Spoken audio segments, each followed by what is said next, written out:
mas é um governo que não tem a segurança pública como a sua prioridade, muito porque contaminada por aquele discurso errado e falso que vem lá do PT, do Partido dos Trabalhadores, que vê o criminoso como uma vítima da sociedade, mas a cabeça, né, dita a regra. E se o governo federal adota uma política frouxa em relação à criminalidade, infelizmente isso acaba contaminando, de certa maneira, o combate ao crime em geral. O senador Sérgio Moro subiu na tribuna e desabafou sobre a situação calamitosa que o Brasil enfrenta. Em seu discurso, ele denunciou os desmandos do atual presidente, alertando para os rumos do país. Para ele, a má gestão e a falta de responsabilidade colocam em risco o futuro da nação. Diante disso, reforçou a necessidade de mudanças urgentes. Nós temos assistido no país inteiro, infelizmente, uma escalada da criminalidade. Recentemente, um ataque a uma delegacia do Rio de Janeiro, mostrando a ousadia do crime organizado para resgatar uma liderança criminosa. Todos também ficamos estarrecidos recentemente com um latrocínio brutal em São Paulo, e esse latrocínio acabou sendo filmado.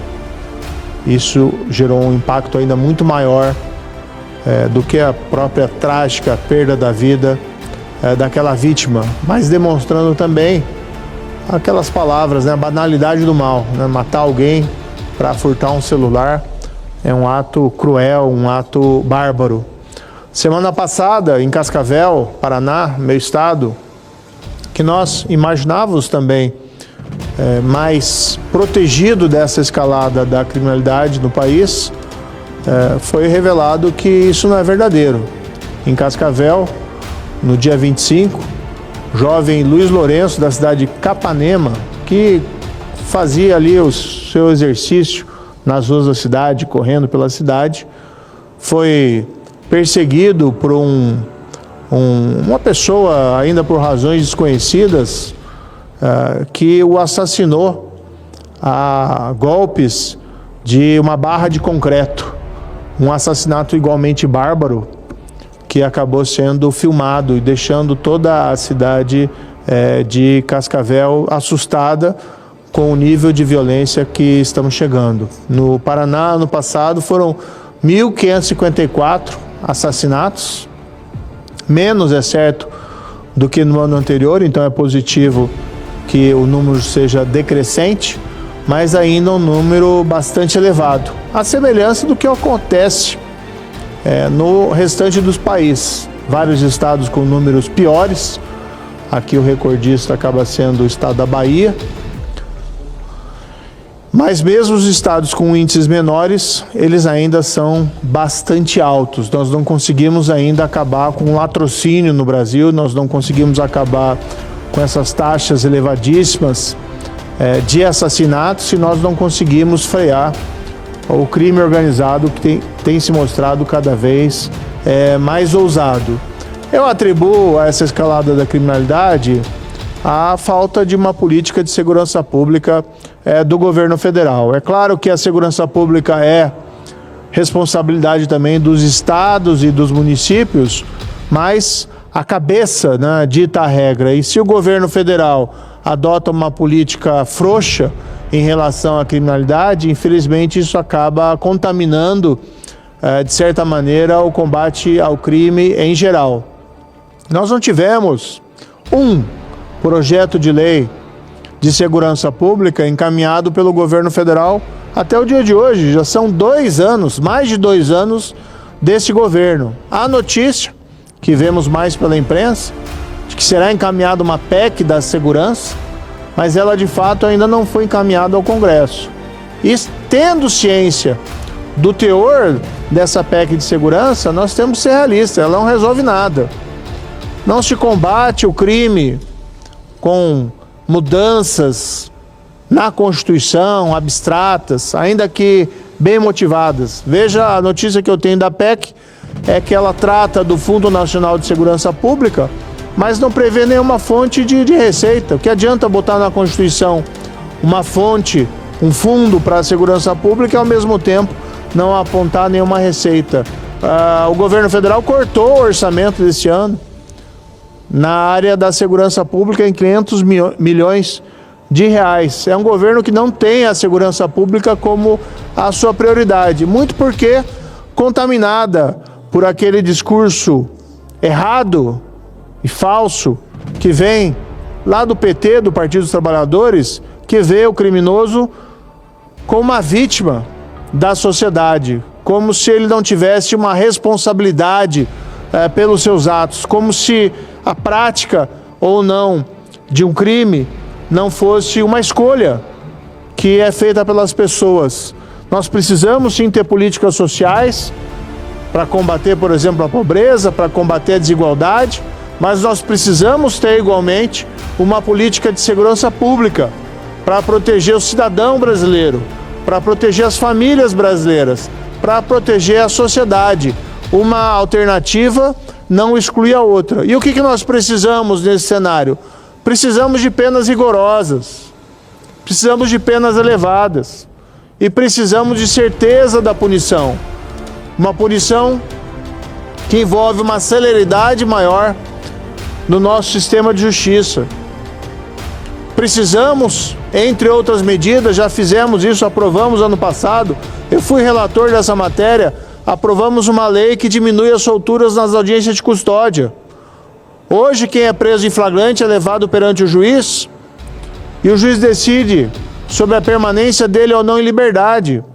40% dos casos, esses são dados estatísticos do Conselho Nacional de Justiça, em 40% dos casos, a pessoa é colocada em liberdade. Em geral, vamos dizer a verdade, os juízes acertam.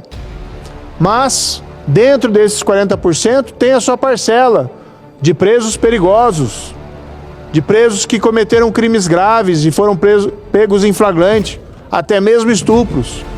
E tem os casos também que geram essa sensação de impunidade e que permitem a escalada da criminalidade, que são aqueles que cometeram até pequenos delitos, mas já estão presos em flagrantes pela 4ª ou 5ª vez e ainda assim são colocados em liberdade.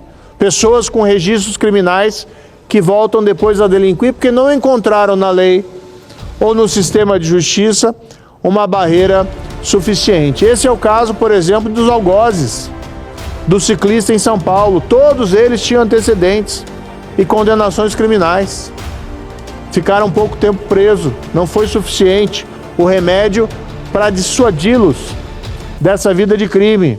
Foi o caso agora do assassino do Luiz Lourenço, lá em Cascavel, uma pessoa que já tinha passagens pela polícia, o sistema não funcionou, não retirou essa pessoa do seu estado de liberdade, até que gerou essa oportunidade que cometesse um assassinato absolutamente cruel. Nós temos um dever aqui nessa casa, de mesmo em contraponto à ausência de política de segurança pública do governo federal, nós fazemos a nossa parte, aprovarmos leis mais rigorosas, melhorarmos o sistema processual. Ano passado, desde 2023, eu relatei e apresentei vários projetos aqui nessa casa, que aliás foram em sua maioria aprovados e que aguardam a tramitação na Câmara. As duas casas precisam trabalhar juntas para que nós transformemos esses projetos em lei. Um bom exemplo foi aqui o projeto de lei que determinou o fim das saidinhas nos feriados dos presos. Aprovado na Câmara, estava aqui no Senado, travado na Comissão de Segurança Pública, porque tinha resistências ao projeto. Eu apresentei uma emenda para corrigir algumas deficiências do projeto, ela foi aprovada, e aí isso permitiu que ele tramitasse e fosse novamente aprovado com as alterações na Câmara dos Deputados. E uma fonte de insegurança, que eram essas saídas temporárias dos feriados, foi fechada. Mas eu quero, para finalizar, chamar a atenção para um projeto que apresentei semana passada, que é o projeto de lei 1285, que cria o tipo penal da coação criminosa no tráfico de drogas. Boa parte dos assassinatos no país hoje estão vinculados ao tráfico de drogas. São traficantes disputando com traficantes. São traficantes cobrando dívidas dos usuários com sangue.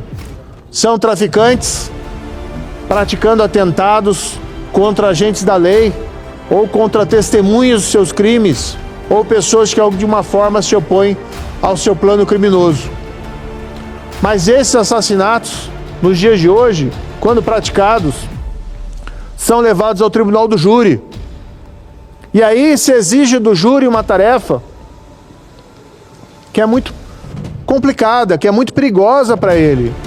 Os senhores imaginem um jurado convocado para decidir sobre a culpa ou inocência de um grande traficante de drogas. Amar, qual é a segurança que esse jurado vai ter para proferir o seu veredito com a independência necessária, para fazer o seu dever e condenar por assassinato um grande líder de uma organização criminosa ou um membro relevante de uma organização criminosa. Por esse motivo, apresentei esse projeto, aguardo ainda a distribuição nessa casa, vamos cuidar disso ali mais adiante, que foi apresentado semana passada apenas, mas esse projeto de lei cria um tipo especial de assassinato vinculado ao tráfico de drogas, de um assassinato vinculado a obter domínio de mercado ou impunidade do tráfico de drogas. A técnica legislativa é a mesma do latrocínio, que é o roubo seguido de morte, que embora envolva o resultado morte, também deixa fora da competência do júri, já que não é considerado um crime propriamente contra a vida, mas um crime contra o patrimônio com o resultado morte.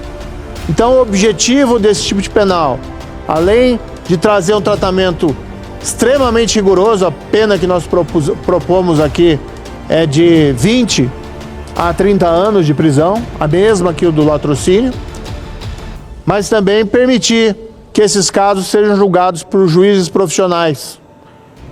Permitir que esses casos, no julgamento desses casos, nós não coloquemos em risco a vida do cidadão comum, do jurado, que seja eventualmente chamado para julgar um crime dessa espécie.